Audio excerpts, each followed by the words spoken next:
Bravo, brate Srbine! Bravo! Ja sa mnom bespotrebno neću da budem nečoj teraj.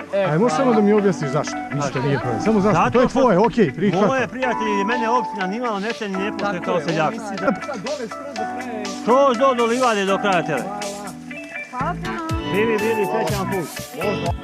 Ti nećeš doći da pešeš brzinu kod mene, ti nećeš doći 20 kilo đubreta, ovo šta đubreta odgovana kod vikova, nećeš da dođeš, a hoćeš da proći. Kao da je tvoje.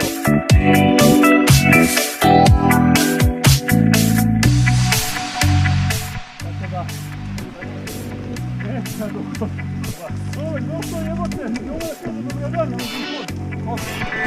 jebote.